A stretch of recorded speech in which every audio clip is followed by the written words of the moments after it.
MK tuber channel में आपका स्वागत है। आज का हमारा टॉपिक है कि एसबीआई को हम अपना कंप्लेंट, अपना शिकायत ईमेल के माध्यम से कैसे भेजें। तो अप्रैल 2020 में हमने एक वीडियो बनाया था कि घर बैठे कैसे हम ऑनलाइन अपने शिकायत को दर्ज करा सकते हैं स्टेट बैंक ऑफ इंडिया के साथ। तो पहले तो आपका धन्यवाद है कि उस वीडियो को आपका काफी सारा बहुत सारा प्यार मिल रहा है और उसमें आपने कई सारे कमेंट्स किए हैं, जिसमें कि एक कमेंट जो है बार बार आता है कि कुछ ऑप्शंस आपको वहां पर नहीं मिल रहे हैं, जैसे कि ईपीएस फेल ट्रांजैक्शन, उसका ऑप्शन आपको ऑनलाइन कंप्लेंट सेक्शन में आपको ऑप्शन ही नहीं मिल रहा है। तो मैंने जब उसको चेक किया, डिटेल में चेक किया, तो देखा कि वाकई में कुछ ऑप्शंस जो हैं ऑनलाइन कंप्लेंट एसबीआई के सेक्शन में है ही नहीं।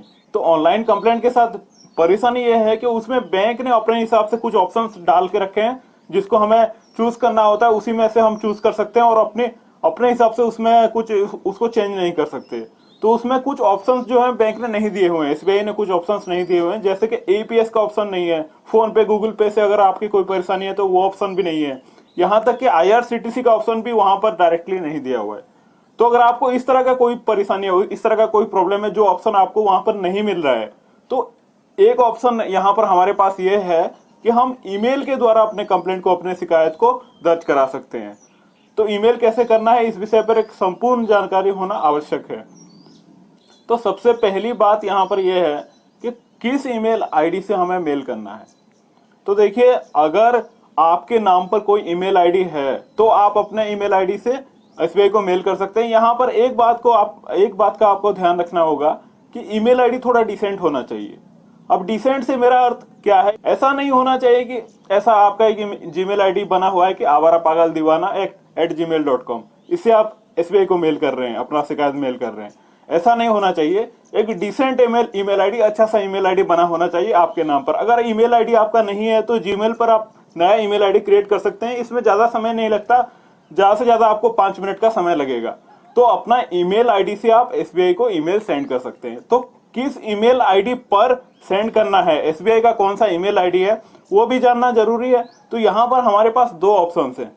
देखिए, पहला ऑप्शन तो यह है कि हम एसबीआई की शाखा को, एसबीआई के ब्रांच को अपना मेल सेंड कर सकते हैं।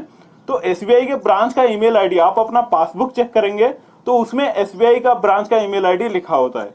तो इस मेल पर आप अपने शिकायत को सेंड कर सकते हैं। या फिर और एक ऑप्शन भी हमारे पास है कि एसबीआई कस्टमर केयर सेक्शन का ईमेल आईडी है, उस पर भी हम अपने शिकायत को सेंड कर सकते हैं।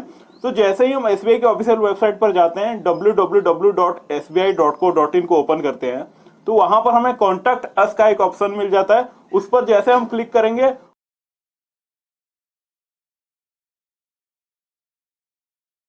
और ऊपर में थोड़ा सा ऑप्शन को चेंज करेंगे तो देखिए हमारे सामने अभी जो email ID, customer care section का ईमेल आईडी है एसबीआई का, वो हमें वहां पर मिल जाता है। तो इस ईमेल आईडी पर हम अपने शिकायत को भेज सकते हैं। तो अब बात यह आती है कि इस ईमेल में हमें लिखना क्या होगा, ईमेल को लिखा कैसे जाए। तो देखिए, ईमेल आप अपने मोबाइल से भी बहुत ही आसानी से कर सकते हैं। मोबाइल में जब आप अपने जीमेल को ओपन करेंगे और कंपोज में जाएंगे तो वहां पर आपको क्या ऑप्शन मिलता है, वहां पर आपको सब्जेक्ट लिखना है और उसके बाद जो बॉडी होता है, जो मेल का बॉडी होता है, वो वहां पर आपको लिखना है। तो कैसे लिखना है, ईमेल में क्या लिखना है, अगर आपको इससे जुड़ा कोई भी कंफ्यूजन हो रहा है तो चैनल पर हमने कई सारे वीडियो बना रखे हैं कि बैंक एप्लीकेशन कैसे लिखा जाता है। बहुत सारे टॉपिक्स को हमने कवर किया है और आगे भी इस टॉपिक पर हम वीडियोस बनाते रहेंगे। तो उन वीडियोस को आप देख सकते हैं और उसी हिसाब से जैसे बैंक एप्लीकेशन लिखते हैं उसमें भी एक सब्जेक्ट होता है, ईमेल में उसी सब्जेक्ट को आप लिख सकते हैं। और जो ईमेल का जो बॉडी है उसमें जो बैंक एप्लीकेशन जैसे लिखा जाता है उसी तरह से आप उसको लिख सकते हैं।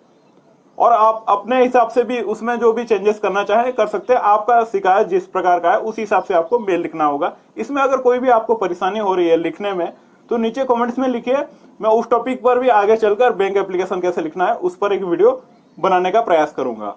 अब हमने देख लिया कि किस ईमेल आईडी से मेल करना है, कौन से ईमेल आईडी पर मेल भेजना है, ईमेल में क्या लिखना है।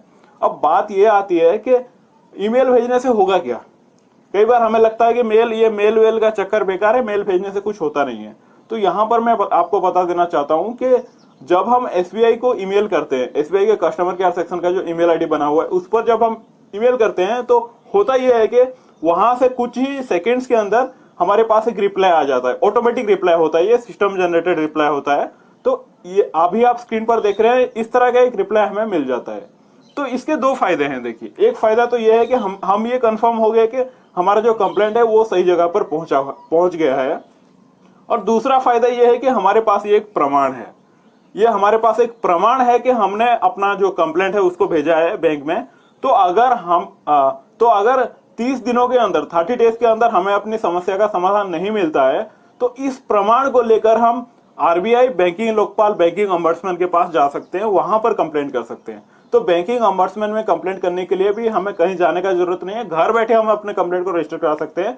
इस टॉपिक पर कंप्लीट वीडियो हमने चैनल पर बनाया हुआ है। तो मैं आशा करता हूं कि ये वीडियो आपको पसंद आया होगा। अगर इससे जुड़ा आपका कोई भी सवाल आपके मन में आ रहा है तो नीचे कमेंट्स में लिख सकते हैं, मैं प्रयास करूंगा उसको रिप्लाई करने के लिए। और वीडियो को एक लाइक कर दीजिए। चैनल के साथ जुड़े रहने के लिए चैनल को अभी सब्सक्राइब कर दीजिए। आज के लिए बस इतना ही, धन्यवाद, नमस्कार।